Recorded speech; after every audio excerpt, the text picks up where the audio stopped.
Hi, my name's Ken Benoit. I'm a certified golf course superintendent and executive director of the New York Golf Course Foundation.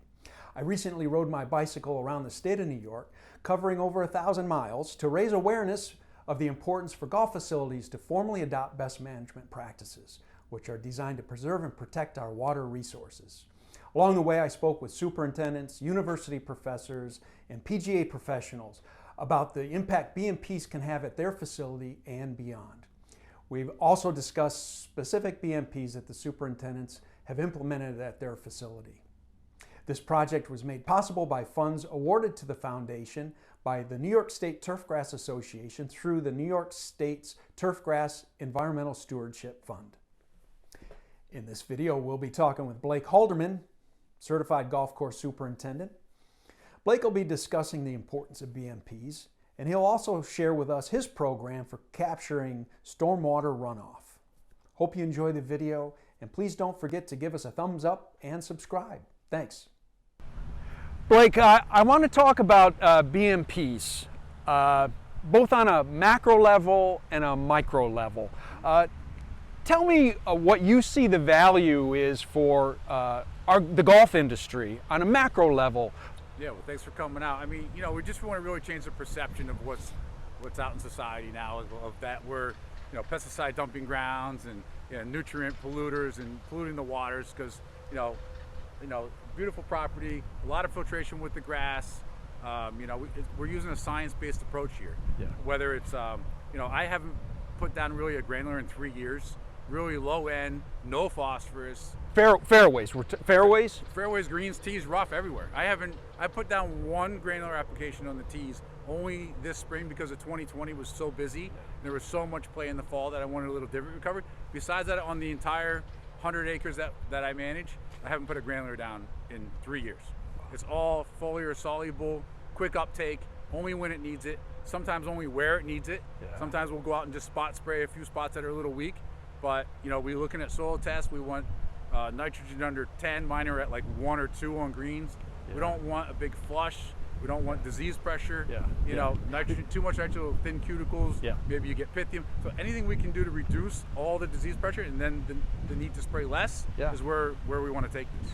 And are you looking at clipping yield, and you're looking at a whole data set to help guide your... We're looking at everything. Yeah, that's the big thing is we're growing a crop, but we're not growing a crop for yield. We want it to look good, we want it to play well, but we don't need, we're not growing corn and we need bushels. Yeah. So let's talk about superintendents adopting these BMPs at their facility and deploying these concepts at their property. And what is the benefit for them to do that? When you go for permitting, whether it's any job around here, and you talk about BMPs and they're eating it right up. They're like, oh yeah, that's great. You guys know what you're doing. Yes, you can have the permit, you can do this, you can do that. They're more willing to let you kind of run with your property as you see fit. Because they trust you, right? You're building this trusting relationship, and they see that you know what you're talking about, and you've made a commitment, right? Yes, and those things have value in the eyes of the community leaders. Absolutely. I've dealt with the local towns. For me, it's the town of Harrison, and they know when they see me and we talk about things like that. They know, okay, Blake knows what he's doing. The trust is there, and you just got to keep that trust and make sure you're doing the right thing all the time. So Blake, we're here to highlight a BMP that you've chosen at the property. Why don't you tell me a little bit about that BMP? Yeah, so we have an adjacent highway, 684, major highway, a golf course on the other side, houses, streets, all that. A lot of water comes onto our property through these woods, whether it's seepage or surface runoff. So the main and it all originates at those places. All originates over there. And if you can see a pinch point if you look at the topos. Yeah. It really comes all to one spot. Right. So you're taking acres and acres of water from over there into one spot under the highway. Yeah. You can imagine the highway doesn't have too many pipes come underneath it, so they direct it all to one spot and say, okay, we'll let that happen. Right. It's a golf course, right? Yeah, it's a golf course. So the biggest thing we did to solve some water issues that were out here was we created a retention area in the woods. It was just a dirt at one level. Water was always coming out onto the fairway, over the turf, over the path, onto the fairway. So we went in there, dug out a big retention area, it's like a long oval. Used the dirt on the sides, put some grass there for filtration from the oils and the salts that come off the highway. And then the biggest thing we did, we put a pipe in there with some low flow holes. We did a riser that's lower than the top of the retention area, but we put some low flow holes in the bottom with a grate on the top in case it does fill up and it needs to go in the top of the grate so it doesn't come over the top. So the biggest thing is the first flush. The 24 hours is what the towns always want you to control if you can. You know, why the town's drains are overflowing in the streets. You know, if you can not add to that, they love that.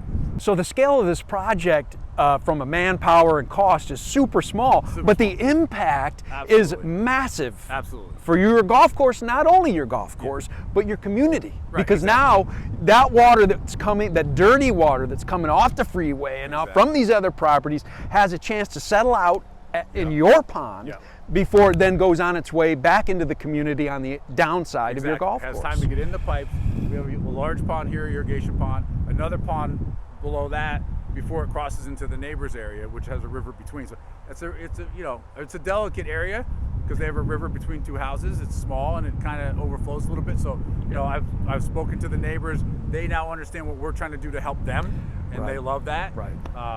You know, we cleaned up some of the areas over there. I explained to her what we're doing. So they, you know, it's been great for the community, really. Great.